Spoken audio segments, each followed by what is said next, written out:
From the Carson Student Athlete Center in Tempe, Arizona, it's Sun Devil Extra with Arizona State Athletic Director Graham Rossini, presented by Spring Hill Suites, Phoenix, Scottsdale. Graham, our pilot episode today. First off, excited to do this with you. It should be a lot of fun throughout the year. Thanks, Braiden.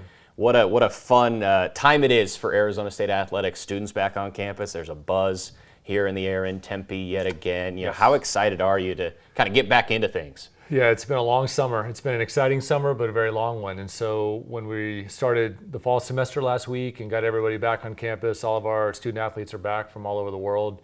And there's a natural energy that comes with the start of the school year. And so we're fired up. Can't wait to get into it. There's already momentum, and I kind of want to ask you about the state of the Sun Devils, if you will. 24 sports, over 650 student athletes. I mean, such an impressive depth of talent, I guess is a good way of putting it here on this campus. What's it like for you in your first year as athletic director, your first fall semester, kind of diving into that?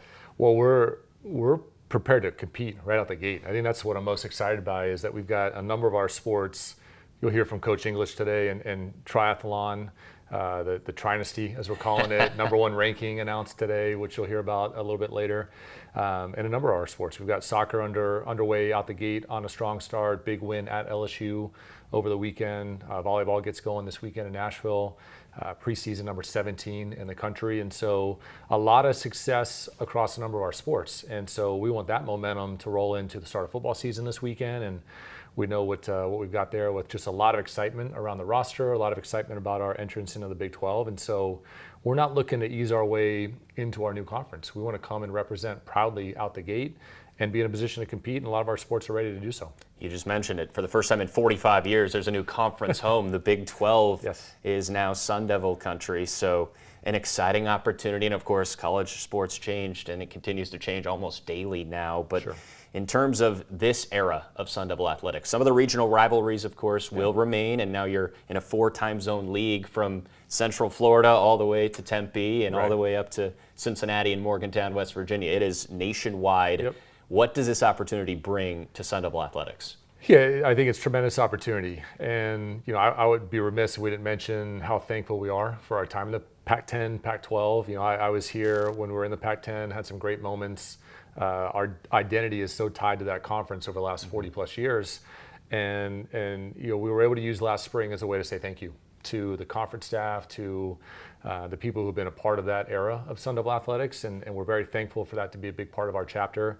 But the reality is we're going into the Big 12, and we're proud of what we bring into the conference. We're also excited about what we're going to learn from these other institutions that we're joining. Thankfully, we're going in with some familiar faces in the Four Corner schools. But yeah, we're excited about what the Big 12 will bring to ASU as a member of this conference. And it is a national conference. I think that's really important now more than ever, that you're in a position where the entire country will see what we're doing here in Tempe and throughout all of our sports. It's an incredible platform for football, basketball specifically, with just the distribution.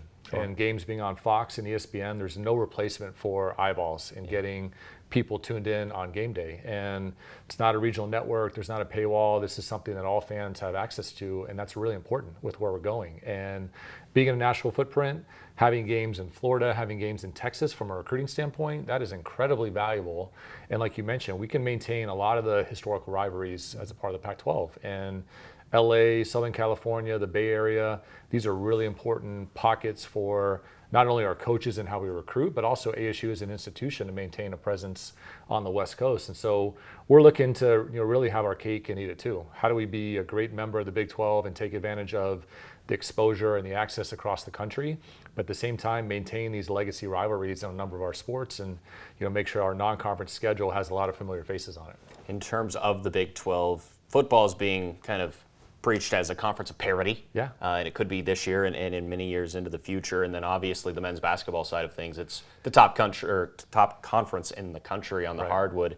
Great opportunities for both football and men's basketball in the Big 12. Yeah, I think football is wide open, and, you know, we're very aware of what we were picked preseason. We've used that as a motivating factor. Our kids have a chip on their shoulder. I like that. I like the edge that comes from, we know what we've got. We know that there's a culture and a spirit within football that is, it's brewing and it's special, and we're excited to see what these guys can go do and perform. We've got the right leader, Coach Dillingham, and the staff that he's put together. we're prepared to compete. The conference is going to be very balanced. There's a lot of parity, as you mentioned. There's an article that came out a few days ago about the conference of running backs. Yep. And so at a skill position, quarterbacks, running backs, wideouts, et cetera, it's really exciting to see how balanced, but also how talented it is at a skill level. And so I'm really eager to see how we stack up against it. Our schedule, no surprise, we've got, I think, all of the top 25 preseason teams in the conference on our slate. That's a great opportunity. That's a great chance to really put ourselves up against the quote-unquote best talent in the conference and understand where we're at today, what are the changes and improvements that we want to keep making to be in that conversation in short order. And then basketball, as you mentioned, both on the men's and women's side. Like what an unbelievable situation for any fan who's into college basketball. I mean, we'll be battle tested every single game for both the men and women's programs, but we like it. We like that challenge. We've taken that mindset in how we schedule non-conference and make sure that right out the gate, we will understand what our team is, how our coaches can reinforce what's going well, how do we really invest in the parts of the game that we want to round out, because we want to compete. Yep. Again, we're not interested in easing our way into the Big 12. We want to go in out the gate and be as competitive as we can, as soon as we can. As you mentioned, and I think you hear it all the time, you gotta compete with the best and beat the best in order to be the best, and certainly Arizona State Athletics is going to have the opportunity to do that in the Big 12. Now, let's dive back into football. As you mentioned, year 2 of the Kenny Dillingham era, and it kicks off this Saturday, 7:30, here at Mountain America Stadium against Wyoming. You can watch it on FS1. You can listen to it on the Sun Devil Radio Network, of course. But an exciting opportunity to get going against a team that won 9 games last year in Wyoming. Sure. You mentioned a challenging schedule, and certainly, Wyoming is a capable program, should be a lot of fun, and hopefully a good atmosphere on Saturday. Yeah, and we know that this is a great opponent right out the gate, and our team is ready. We've been using all summer knowing that this isn't a look at week 2, week 3, get ready for Mississippi State coming in, SEC program. That'll be a great matchup, and we're looking forward to it. But out the gate, this Saturday night matters. We want to be ready to compete right at kickoff Saturday night against Wyoming. We know that they're going to be bringing it. We know that they've got a big contingent of fans traveling down to Tempe. It'll be a great atmosphere. I think it's really important that we've been able to shift this game from a Thursday night historically into a Saturday. It just makes it a lot easier for fans in large numbers to be in the stadium on game day. And our team feeds off that energy. There's no replacement for a Saturday in the fall around college football. And the fact that we've got the Thursday night game, which is always great for students. We know Saturday is going to be equally as great for students, but for the rest of our fans to be able to manage getting home from work, getting the family, getting everybody organized and out to Mountain America Stadium, I think that's going to pay some dividends this weekend. And so can't wait to get it going. You mentioned Saturday home opener, first time since 2018 that the home opener has been on a Saturday. And you also mentioned the buzz in the air around this football program, activating the Valley, of course. Sure. We see it, we hear it all the time, but it does really seem like even last year, there were great environments at Mountain America Stadium. The Colorado game, you think of off the top of your head, the USC game, same thing. And so fans, if you haven't gotten tickets yet, let's get on that, because as we said, Wyoming, a capable opponent, and football is back. I mean, who's not excited about that? New game day experiences as well, though, for fans this year. And I think this is a very exciting thing to talk about. Plenty of fun and affordable ways to get into the game now. I know there's half-price parking as opposed to years past, half-price water as well, which is important for these first couple of games. Right. What are some of the other new game day experiences inside? Yeah, we're looking at all aspects of game day, and we announced some changes. You mentioned half-price water. As the heat comes in this weekend, we've got a value item on our concessions menu that we'll offer year-round. We've got the elk bratwurst this weekend. We've got the alligator po' boy next weekend against Mississippi State. So I'm a big believer that food is the experience anchor, and that's a big part of a game day, of having obviously a great tailgating setting and great food and beverage at a tailgate, but then also we want to carry that in stadium as well. And we're lucky with our executive chef and our culinary team that's really been able to lean into the rivalries this year and build a menu around that. But it's got to be great food, but it's got to be affordable. I'm a big believer. I've got 2 children of my own, and for a family of 4 to have a good night out, we want to be conscious of what that is for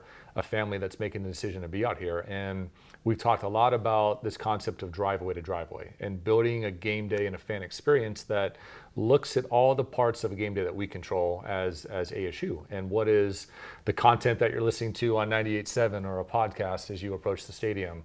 What's that first interaction when you get on campus, you're navigating traffic in the streets and the parking lots, and is there a warm and inviting face to welcome you into the parking lots, into Mountain America Stadium, just to set the tone that this is a place that you want to be, and then carry that out through all aspects of game day. Again, the concessions operation, having a great team shop with great assortment, having a really entertaining in-game show in addition to great football to watch while you're here. There's no replacement for the meat and potatoes of game day, and that's Sun Devil football. But it's really important that we continue to grow what we do on a game day and make decisions that our fans are asking for. And we do a lot of surveying. We do a lot of, we're in a lot of conversations. I'm personally in a lot of conversations with our fans via, phone calls, emails, sit downs, and just understanding the climate, understanding what people want more of, what they want less of, and then make changes that reflect that. And so everything that we've announced, we're proud of it. We're considering a starting point, and we're only looking to grow from here.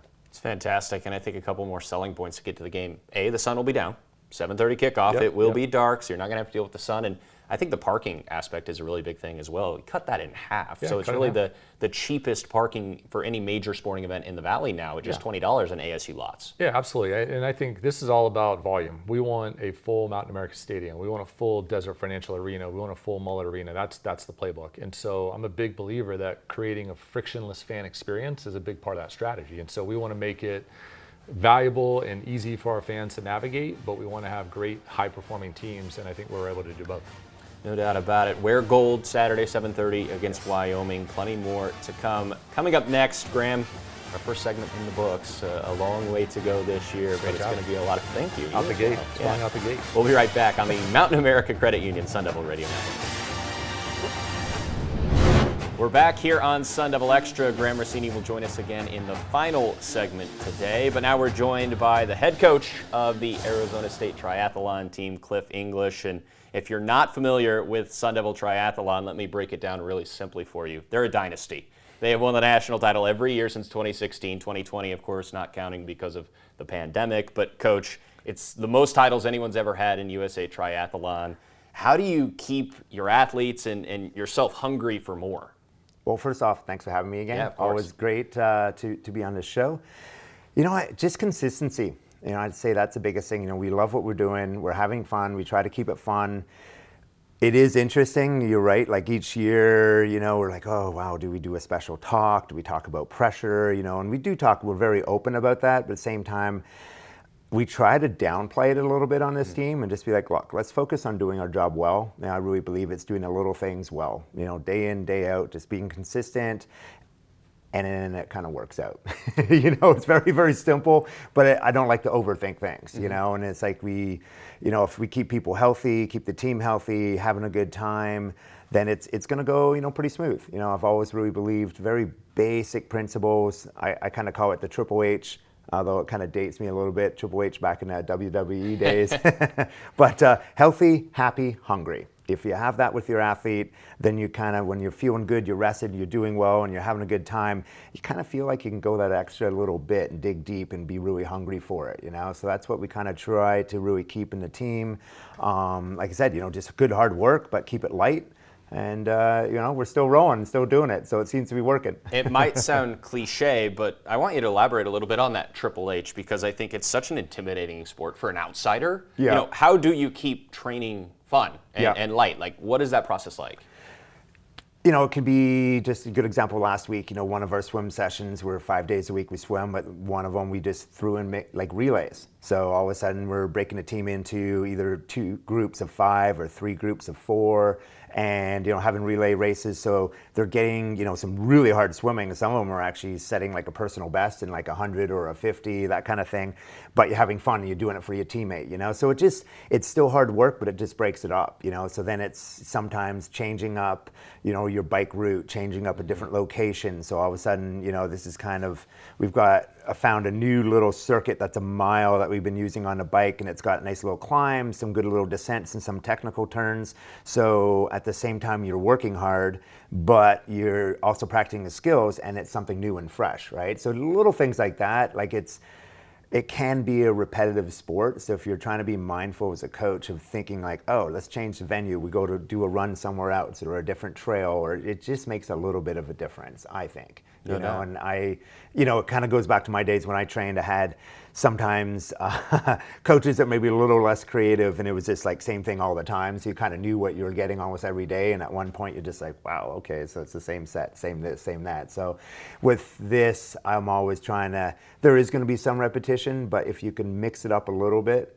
then it makes it a little more enjoyable. One thing that's really cool that we actually got last year, and this was thanks to one of our key donors of the team, that we now have 2 bikes per student athlete. So we have a road bike and we actually have a gravel bike. And then that, once again, just takes it to a whole nother level, riding in Papago, and we're going off to other locations on the weekend.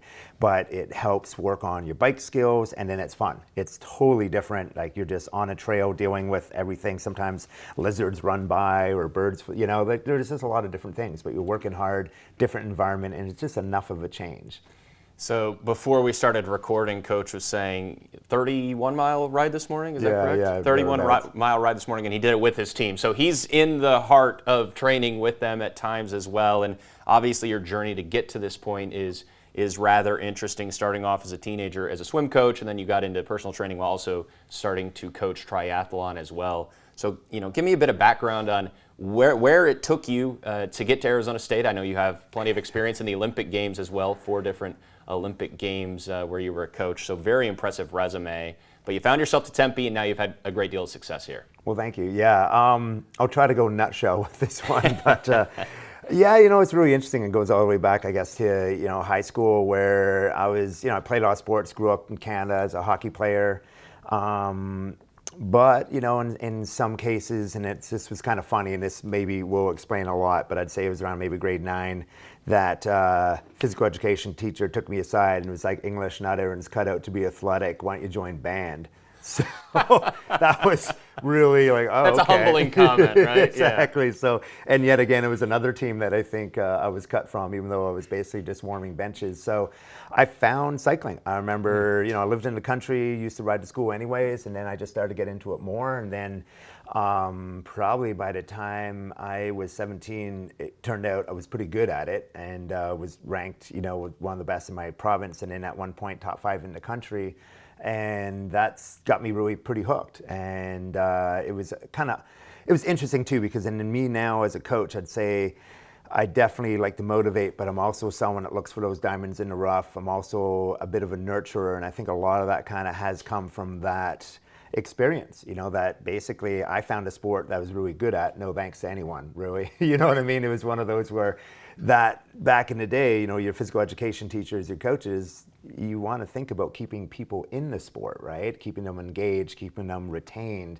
And, unfortunately, you get too much, I think, in high school where it's more about we need to be competitive, so we cut people, and even my philosophy on the team, that every single person on the team, whether it's the 7 that are competing at our national champs or, the others that aren't, they all get a chance to race. They all get to compete. Every single person always competes through our season. We're always working on their goals, always working on trying to make them better, young people and better athletes. So we always make sure we're moving forward with that. I got to touch on growing up in Canada and being a hockey player. Have you gone out to Mullet and gotten on the ice? I haven't skated there yet, no, okay. But I did get a chance to drop the puck there a year. There you go. That was awesome. I was actually on Canada Appreciation Day, so that was pretty cool. Fitting. Yeah. Fitting, absolutely. Exactly.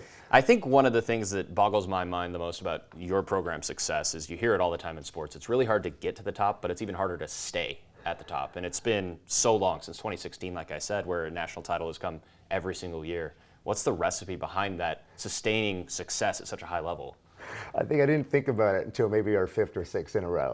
So I was like, kind of had those, and it was really pretty good. And then every time I'm up on the 6th floor, I'm always reminded, "You're going to do it again, coach?" And then you starts to get in your head, and you're like, "Oh man, wow." But no, same thing. Just like I was saying about our training, take it a session at a time, a day at a time, and a week at a time. I don't get ahead of myself. I just stay right here in the present and the now. Focus on what we can do with the team to have a great session, and then move on to the next session.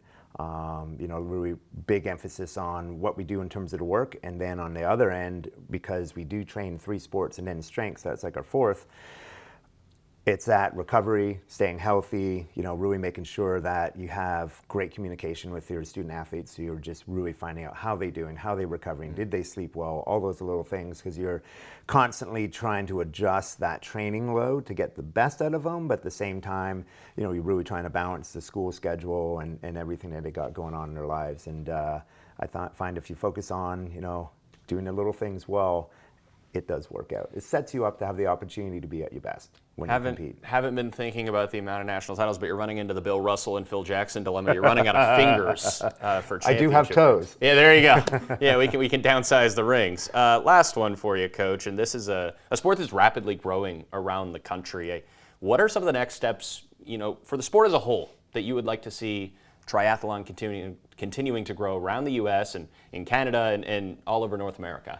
Well, what's really interesting too is that when you kind of look at Olympic extreme sports, like say outside of triathlon here in college, there's some circuits, and we're definitely getting a lot of the women from a lot of the countries that are coming to college, and those are the circuits they compete in their country, whether it's Canada or over Europe and even here in the States. And so in that Olympic stream, the governing body, which is our international governing body, is called World Triathlon. So they have these tiers. They have a Conti Cup, then it's a World Cup, and then they go to something called the WTS. And that's all you're kind of like as you're working towards the Olympics.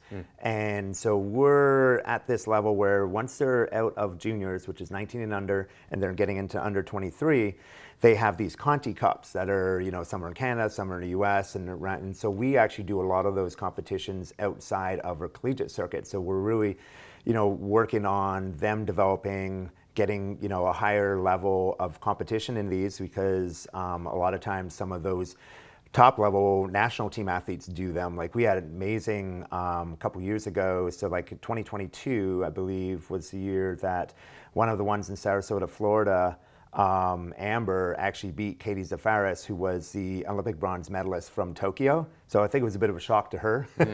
And Amber got the lead, and then literally she's a great runner, and I think had about a 6-7 second gap, and was just running scared the whole time because she knew there was this Olympic medalist behind her. Right. But, it's one of those, Katie was kind of obviously building up and ramping up towards this next Olympic cycle, but it gives them this opportunity to get world ranking points. We've moved Amber up into the top 80 in the world with doing those races as well, and it really helps the development. But what's kind of a cool metric is that, we were probably the only school doing that right in the beginning, then a couple others, and a few more. Now when you look at a lot of these races, we're almost about, say, 50 to 60% of the actual field are collegiate kids from, every, South Dakota, Denver, San Fran, TCU, us, U of A.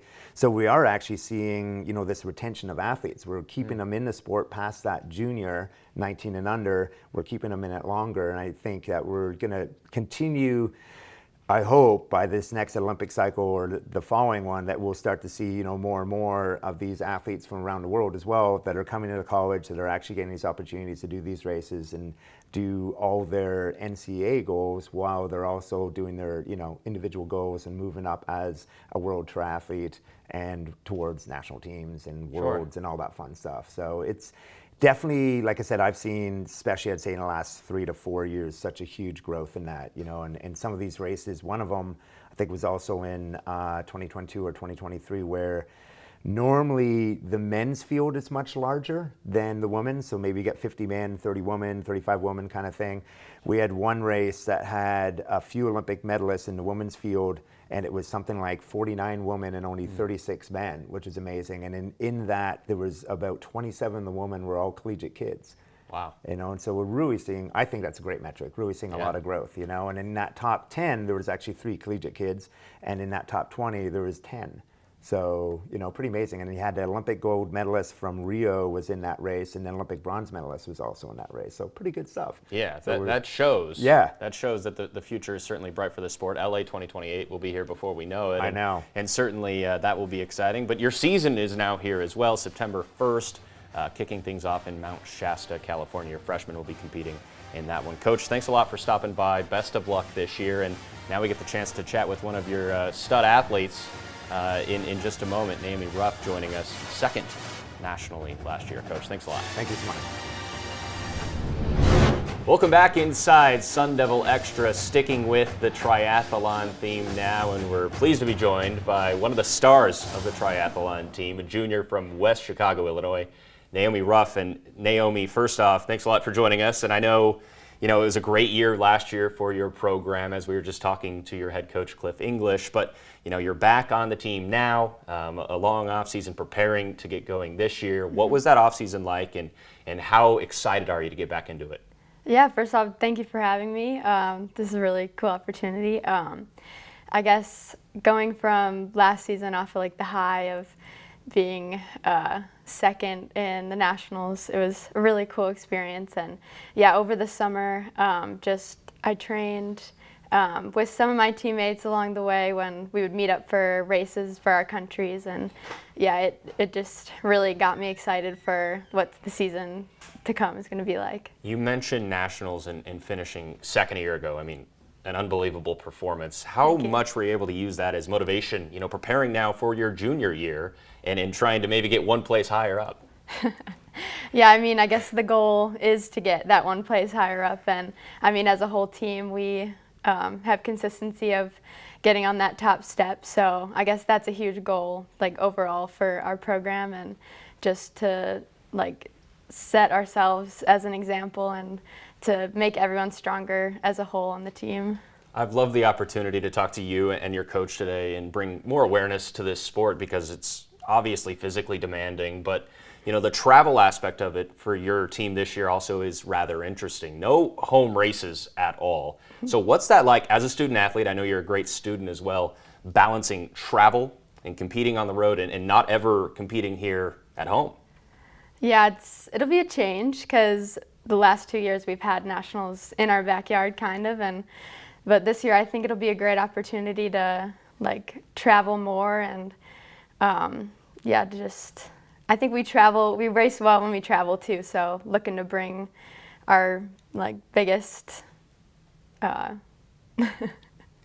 biggest A game with us. Yeah, and that's the mark of a great team, of course, is being able to travel and have success. Do you have kind of a favorite memory so far of traveling and having success? I mean, I know Nationals are back in Florida, but it can be race related or just fun with your teammates. What's a fun little story you have in terms of competing on the road?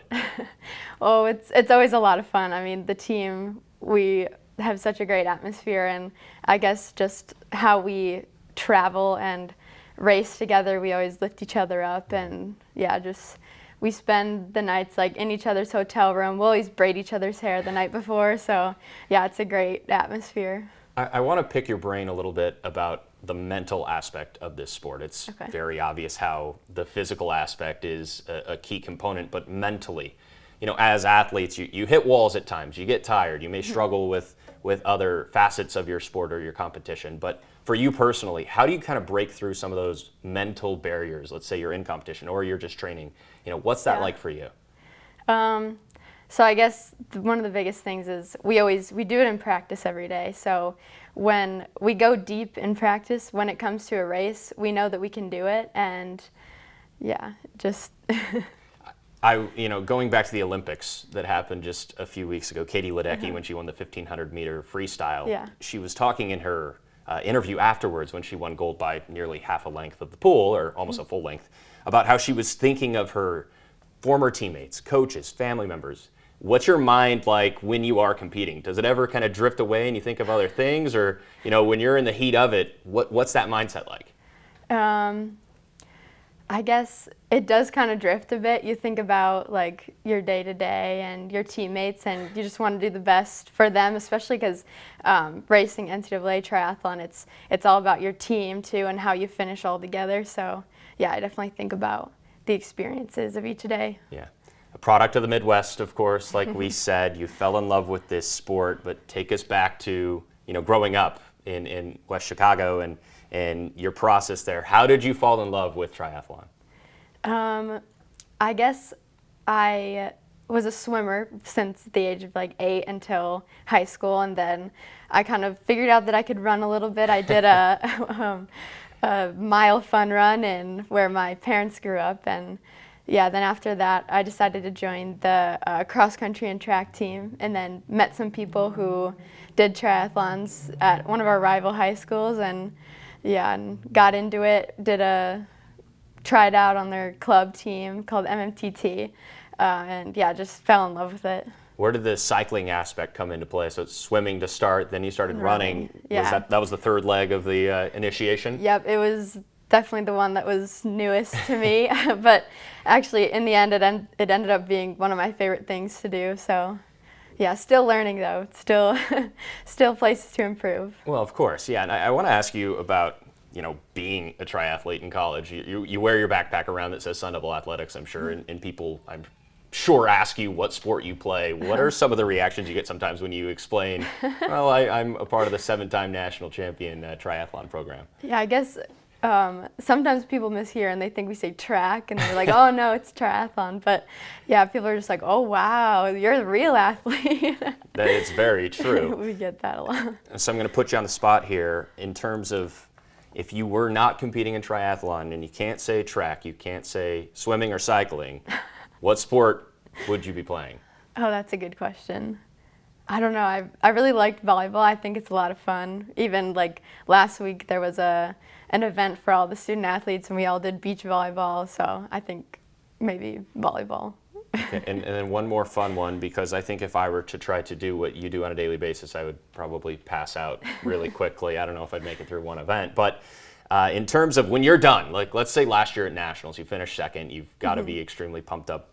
What's that recovery process like? Are you going and having a big meal, or are you just wiped out? Like, what's that process like? I guess post-race we do a little cool down run, and then I guess with NCAA especially, we just hang out with the team and get a good meal in. My favorite is cheeseburger and fries. There you go, man. That's the go-to. Me too. I don't think I'll do a cool down run with that though. I might just have the cheeseburger and fries. But anyways, Naomi, a great job and a great season ahead for your program. I know phenomenal things have been accomplished recently with Sun Devil Triathlon, and we thank you for joining us. Thank you for having me.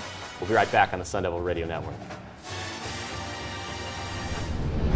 We're back here on Sun Devil Extra with Graham Rossini, presented by Spring Hill Suites, Phoenix and Scottsdale. And there's been a lot of talk of what's to come, but there's already been a big win in the athletic program, or really a great start in general from the women's soccer team. A big win over LSU down in Baton Rouge just a couple of days ago on Sunday night. 5-2 win. They're now 2-0-2 on the year. And anytime you head down south in SEC country and get a win in any sport, it's impressive, but a great showing from the women's soccer team. Yeah, really a great start out the gate. We had our first win in this new chapter of Sun Devil Athletics a few weeks ago against Wagner. I think 6-0, if I'm not mistaken, and then a big win on the road against LSU. And I agree. Anytime you're on the road, road competition on a college campus, you know that when ASU walks onto a campus, other schools have been circling that date and gunning for it. And so not only to win on the road, but also to win at a place like LSU that's got an incredible fan base. We know that's a very hostile, competitive environment as a road team. I've experienced that myself before.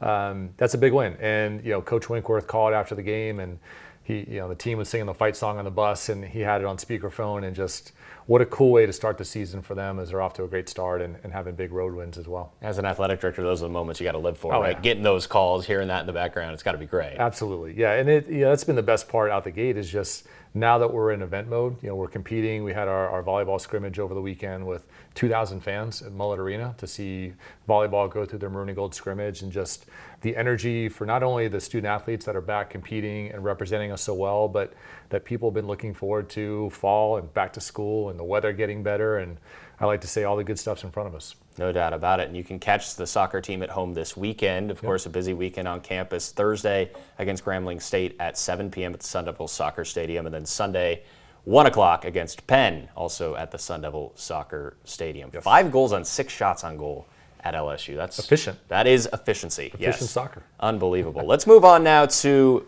men's basketball. And it's still a little bit ways away, but there's been a lot of talk and chatter and buzz around Arizona State basketball at Duke, and Bobby Hurley returning to his alma mater Sunday, October 27th. It's an exhibition game at Cameron Indoor. The Brotherhood Run is what they are tabbing it, a charity game where the proceeds go to Duke Children's Hospital. But you mentioned you want big names on the schedule. You're going to get it in conference play, and even though it's an exhibition, a chance to play at Duke.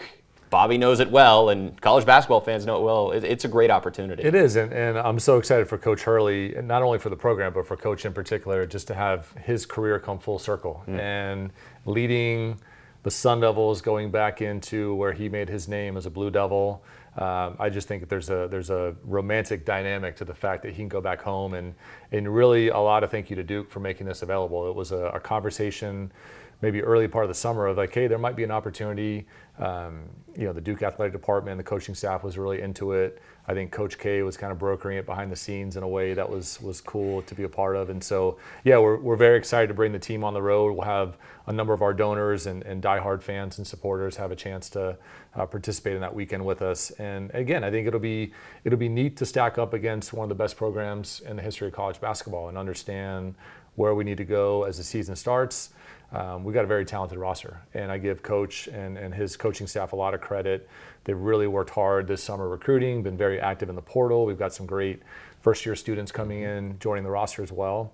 And I think right out the gate, the Duke event will be a great chance to understand where we're at.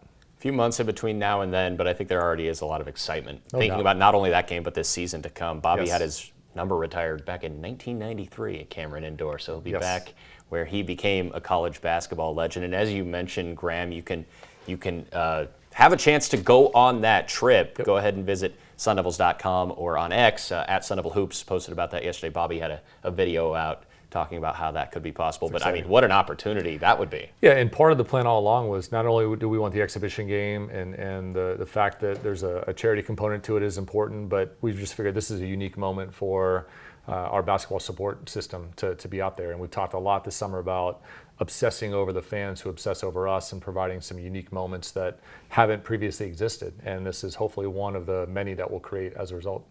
Graham, I want to get it back to you now. And Okay. you're just over 3 months on the job. You just crossed over that anniversary. I don't know if you celebrated that at all, but No. I didn't think so. But still, 3 months on the job. May 23rd is when you were named athletic director. Yeah. From your perspective and just your experiences so far, what has it been like to be the athletic director at your alma mater and a place that means so much to you? Yeah, it's been a blur, admittedly. I mean, to hear you say it's been 3 months, I had to kind of process that and think through. Yeah, it's been. I guess you're right, over 3 months at this point. But it's been a whirlwind. I like to joke the fire hose is undefeated. Everybody said, hey, the fire hose is going to be a component of this. They've been right.